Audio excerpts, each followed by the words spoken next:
सुलह हुदैबिया का एक पॉइंट यह था कि 10 साल तक मुसलमानों और काफिरों के दरमियान कोई लड़ाई नहीं होगी। इससे मुसलमानों को थोड़ा टाइम मिला और उन्होंने रिलैक्स होकर इस्लाम की दावत देना शुरू की। इस्लाम कबूल करने के बाद सहाबा की जिंदगी बाकी अरबियों से बिल्कुल अलग हो चुकी थी, जिससे अरब के लोग बहुत इंप्रेस होते थे और आहिस्ता आहिस्ता बहुत सारे लोग इस्लाम की दावत कबूल करने लगे। इन सब में मक्का के दो बहुत इंपॉर्टेंट लोग खालिद बिन वलीद और अमर बिन आस भी थे। और खालिद बिन वलीद के लिए तो इस्लाम कबूल करना बहुत मुश्किल था, क्योंकि कुरान में वलीद बिन मुगीरा, जो खालिद बिन वलीद के वालिद थे, उनके बारे में बहुत सख्त वर्ड्स यूज किए गए थे। और अरब में खानदान और स्पेशली बाप की इज्जत सबसे इंपॉर्टेंट चीज होती थी। लेकिन फिर भी खालिद बिन वलीद ने अपने वालिद और पूरे खानदान के खिलाफ जाकर इस्लाम कबूल कर लिया। आहिस्ता आहिस्ता इस्लाम फैलता गया और रसूलुल्लाह सल्लल्लाहु अलैहि वसल्लम ने एक एम्बेसडर रोमन एम्पायर की तरफ भेजा। लेकिन इस एम्बेसडर को गस्सानी किंगडम ने बहुत ही बुरी तरह कत्ल कर दिया। ये गस्सानी किंगडम अरब और रोमन एम्पायर के बिल्कुल बीच में था और ये गस्सानी किंगडम रोमन एम्पायर का एक वेसल स्टेट था। वेसल स्टेट मतलब एक पपेट स्टेट। गस्सानी किंगडम का एम्बेसडर को मारना जंग के ऐलान जैसे था। और सिर्फ उस जमाने में नहीं, बल्कि आज भी यूएन चार्टर्स में एम्बेसडर को मारना सबसे बड़े क्राइम्स में से एक है। रसूलुल्लाह सल्लल्लाहु अलैहि वसल्लम को जब पता चला तो उन्होंने फौरन 3000 लोगों की फौज जमा की और रोमन एम्पायर पर हमले का फैसला किया।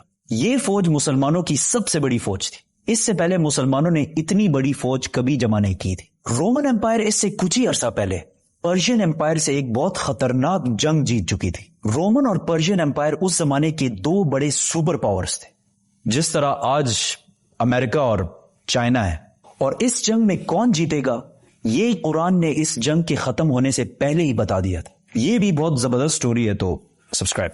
ये रोमन एम्पायर का पीक दौर था। इससे पहले अरबों ने रोमन एम्पायर पर कभी भी हमला नहीं किया था और रोमन एम्पायर से जंग करना बिल्कुल सुसाइड समझा जाता था। जब अरबों को पता चला कि सिर्फ 3000 मुसलमान रोमन एम्पायर पर हमला कर रहे हैं, तो उन्होंने बहुत मजाक उड़ाया और कहा कि इन 3000 में से एक भी बंदा जिंदा बचकर वापस नहीं आएगा और रोमन एम्पायर इसके बाद मदीना पर हमला करके मुसलमानों को खत्म कर देगा। रसूलुल्लाह सल्लल्लाहु अलैहि वसल्लम ने इस फौज का लीडर ज़ैद बिन हारिसा रज़ियल्लाहु तआला अन्हु को बनाया। इस्लाम से पहले ज़ैद बिन हारिसा को रसूलुल्लाह सल्लल्लाहु अलैहि वसल्लम का बेटा माना जाता था और बाकी फौज को बताया कि अगर ज़ैद बिन हारिसा शहीद हो जाए तो तुम्हारा नेक्स्ट लीडर जाफर बिन अबी तालिब होगा, जो हजरत अली रज़ियल्लाहु तआला अन्हु के भाई थे। और अगर जाफर भी शहीद हो जाए तो तुम्हारा लीडर अब्दुल्ला बिन रवाहा होगा। और इन्हें कहा उस जगह पर जाओ जहां इन्होंने हमारे एम्बेसडर को शहीद किया था और इन्हें इस्लाम की दावत दो। अगर ये लोग इस्लाम कबूल ना करें, सिर्फ और सिर्फ तब इनसे लड़ाई करना। और हाँ, किसी बच्चे, बूढ़े या औरत को अंडर एनी सर्कमस्टांसेस नुकसान नहीं पहुंचाना और दरख्तों को भी नहीं काटना। ज़ैद रज़ियल्लाहु तआला अन्हु 3000 फौज लेकर रवाना हुए तो रास्ते में उन्हें पता चला कि रोमन्स 2 लाख फौज लेकर मुसलमानों की तरफ आ रहे हैं। 2 लाख, 3000 वर्सेस 2 लाख। इस एनिमेशन को देखें, इससे थोड़ा अंदाजा होगा कि इन दो फौजों में कितना बड़ा डिफरेंस था। ये है एग्जैक्टली 3000 लोगों की फौज और इसके सामने ये है 2 लाख लोगों की फौज।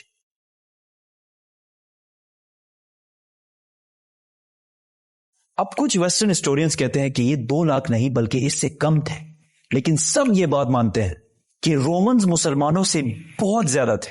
मुसलमानों के एक ग्रुप ने सोचा कि हमें मदीना से और फौज का इंतजार करना चाहिए, लेकिन मुसलमानों के तीसरे जनरल अब्दुल्ला बिन रवाहा ने कहा कि हम जंग या जीतेंगे और या शहीद होंगे, जंग छोड़ के जाने वाला कोई ऑप्शन नहीं है। तो यहां मुसलमानों ने एक जबरदस्त प्लान बनाया। वो इस जगह को छोड़कर जहां पहले लड़ाई होनी थी पीछे हटे और मुद्दा के 2 पहाड़ों के दरमियान रुके। अब इसका क्या फायदा था? फायदा यह था कि अगर ये 2 पहाड़ ना होते और मुसलमान 2 लाख रोमन्स पर हमला करते तो रोमन्स मुसलमानों को चारों तरफ से घेर कर खत्म कर सकते थे। लेकिन इन 2 पहाड़ों की वजह से रोमन फौज ज्यादा स्ट्रेच नहीं हो सकती थी, तो लड़ाई में इनके ज्यादा नंबर्स होने का इतना फायदा ना होता। दोनों फौजों ने हमला किया और लड़ाई शुरू हुई। ज़ैद बिन हारिसा ने मुसलमानों की फौज का झंडा उठाया और बहुत फियर्स लड़ाई की, लेकिन वो शहीद हो गए। तो रसूलुल्लाह सल्लल्लाहु अलैहि वसल्लम के ऑर्डर के मुताबिक मुसलमानों के दूसरे जनरल जाफर बिन अबी तालिब ने झंडा उठाया और लड़ने लगे। लेकिन जिस हाथ में उन्होंने झंडा पकड़ा था वो हाथ कट गया तो उन्होंने दूसरे हाथ से झंडा उठाया, लेकिन दूसरा हाथ भी कट गया और जाफर रज़ी अल्लाह तआला अन्हु शहीद हो गए। जंग के बाद इनके जिस्म पर तलवार के 50 निशान मिले और इन 50 में से एक भी पीठ पर नहीं था, सारे के सारे फ्रंट पर लगे थे। तो अब ऑर्डर के मुताबिक अब्दुल्ला बिन रवाहा नए जनरल बने और बहुत सख्त लड़ाई के बाद वो भी शहीद हो गए। फिर एक मुसलमान ने झंडा उठाया और जोर जोर से सबको कहने लगा कि जल्दी आपस में एक लीडर चूज करो, वरना हमारी पूरी फौज बिखर जाएगी। यह जंग मदीना से 1000 किलोमीटर दूर मुता में हो रही थी, लेकिन रसूलुल्लाह सल्लल्लाहु अलैहि वसल्लम ने इस जंग के बारे में मदीना में मुसलमानों को पहले ही बता दिया था कि सबसे पहले जैद ने झंडा उठाया और वो शहीद कर दिए गए। उसके बाद जाफर ने झंडा उठाया और वो भी शहीद कर दिए गए।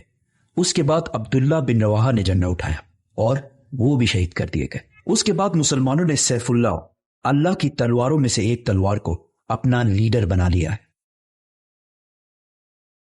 इस फौज में अब तक खालिद बिन वलीद एक आम सिपाही की तरह लड़ रहे थे और लड़ते लड़ते 9 तलवारें तोड़ चुके थे और ये मुसलमानों की तरफ से उनकी पहली जंग थी। तो सारों ने unanimously without any doubt Khalid bin Walid को जंग के दरमियान ही अपना लीडर और जनरल बनाया। खालिद बिन वलीद रज़ी अल्लाह तआला अन्हु को पता था कि रोमन्स को इस जंग में हराना इम्पॉसिबल है, लेकिन अगर वो ये जंग छोड़कर चले गए तो रोमन्स मुसलमानों को कमजोर समझकर मदीना पर भी हमला कर सकते हैं।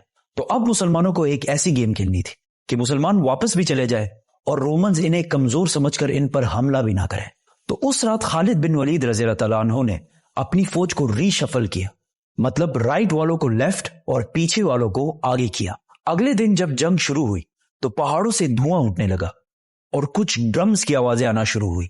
तो रोमन्स को लगा कि मुसलमानों की मदद के लिए मदीना से एक बहुत बड़ी फौज पहुंच गई है और आहिस्ता आहिस्ता मुसलमानों की फौज बहुत ही ऑर्गेनाइज्ड और प्लान्ड तरीके से जंग से पीछे हटने लगी। ऐसा लग रहा था कि मुसलमान चाहते हैं कि रोमन्स इनका पीछा करें और वो इनको ट्रैप कर दें। रोमन्स ने सोचा कि मुसलमान हमारे साथ बहुत बड़ी गेम खेल रहे हैं, ये चाहते हैं कि हम इनका पीछा करें और ये ओपन डेजर्ट में अपनी बड़ी फौज के साथ हमें खत्म कर दें। तो रोमन्स ने यह सब देखकर मुसलमानों का पीछा नहीं किया और मुसलमानों की फौज आहिस्ता आहिस्ता वहां से पीछे हटकर मदीना पहुंच गई और मुसलमानों की फौज को रोमन्स के मुकाबले में बहुत कम नुकसान हुआ। मदीना वालों ने सोचा कहीं ये लोग जंग से भाग कर तो नहीं आए, तो उन्होंने इस फौज को बहुत ही बुरा भला कहा, लेकिन रसूलुल्लाह सल्लल्लाहु अलैहि वसल्लम ने कहा ये भाग कर नहीं आए, ये हमारी मदद लेने के लिए आए हैं और बहुत जल्द हम रोम पर दोबारा हमला करेंगे। ये जंग तो रोमन्स और मुसलमानों के दरमियान थी, लेकिन पूरा अरब इस लड़ाई को बहुत गौर से देख रहा था, क्योंकि पहली बार अरब ने माइटी रोमन एम्पायर की ताकत को चैलेंज किया था।